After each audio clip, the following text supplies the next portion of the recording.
door appeared for the first time at 2:11 a.m. It wasn't there when I went to bed.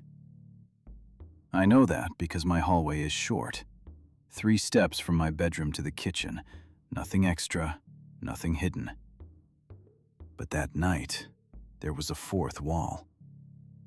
I woke up thirsty, that's all. No strange dreams, no noise, just a dry throat pulling me out of sleep. I walked into the hallway without turning on the lights. The faint glow from the street slipped through the window, just enough to see. That's when I stopped. Because the hallway was longer than it should have been. And at the end of it, there was a door. It didn't belong there. Old wood, dark, slightly warped, like it had been taken from another house entirely. It didn't match anything in my apartment. I stood there, staring at it, trying to make sense of something that refused to be understood. Maybe I was still dreaming. That was the only explanation that felt safe. So I stepped closer. The floor didn't creak. The air didn't move. Everything felt paused. When I reached the door, I noticed the handle. It was already slightly turned, as if someone had just let go of it. I didn't open it. Instead, I stepped back, slowly, carefully, and returned to my room.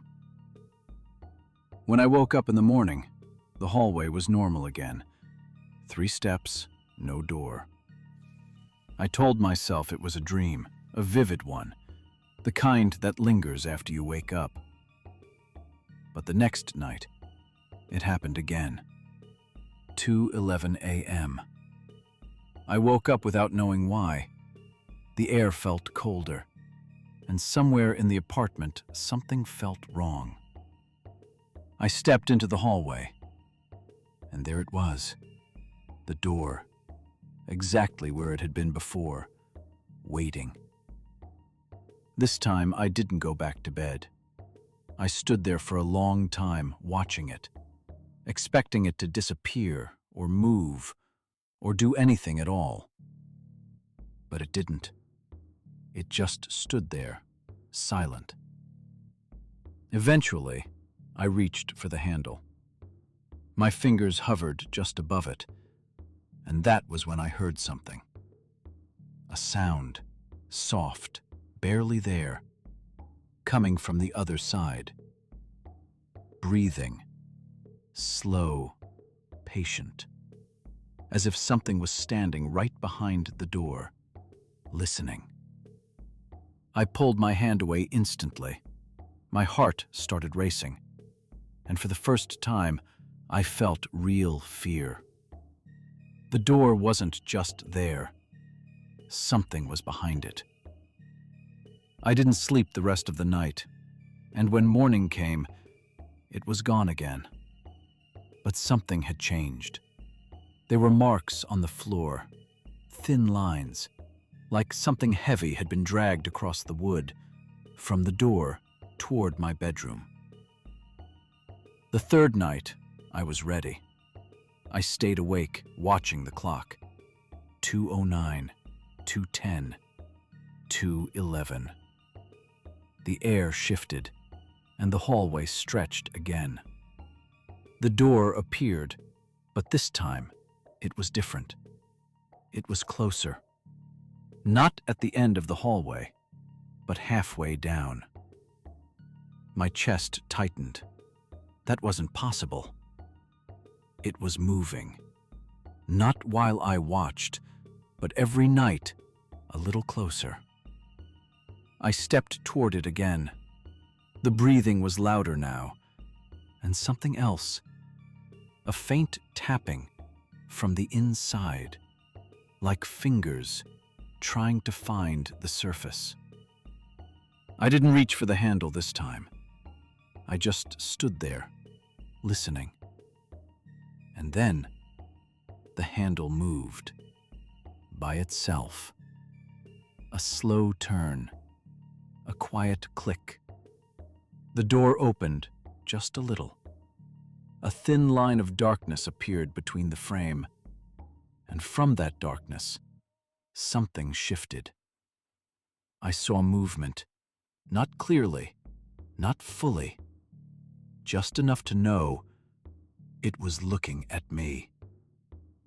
Not yet. The voice was dry, old, and somehow familiar. The door slowly closed again, and the hallway snapped back to normal. I didn't understand it at first, but the next morning, I noticed something I hadn't seen before. There were marks on my bedroom door. 3 thin scratches, at the same height as the ones in the hallway. And suddenly, it made sense. The door wasn't just moving. It was getting closer to me. Night by night. Step by step. Tonight is the 4th night. I haven't left my room. I haven't slept. Because I already know what I'll see. At 2:11 a.m., the door won't be in the hallway anymore. It will be right here, in front of me. And this time, I don't think it's going to wait. So if you ever wake up in the middle of the night and your home feels slightly different, just a little longer than it should be, don't go looking for what changed. Because if you find a door that wasn't there before, it might already be too late. And the next night, it will be closer and closer, until one night, you won't have to open it, because it will open on its own. The handle began to turn. Slowly, carefully. The door opened just a little wider. Darkness spilled into my room. Heavy. Wrong. I couldn't move. From the gap, something leaned closer. A face appeared. My face. You opened it. The voice was mine. Older. Tired. It always ends like this. The door opened wider. Behind it was another room. My room, but ruined, old. And inside it stood me, watching, waiting. This is where you end up when you don't see the second door. My chest tightened. Second door. He slowly raised his hand, pointing behind me. I turned and froze. There was another door, right behind me, already open, only darkness inside. It was always there. You just never looked back. I stepped away, trying to keep both doors in sight. But the room felt smaller, closing in. You don't stop it. You choose. The voices came from both sides now. Which one you open? And that's when I understood. There was never just one door. So, tonight, if your room feels smaller, don't turn around too fast. Because if you see it, one of them is already open.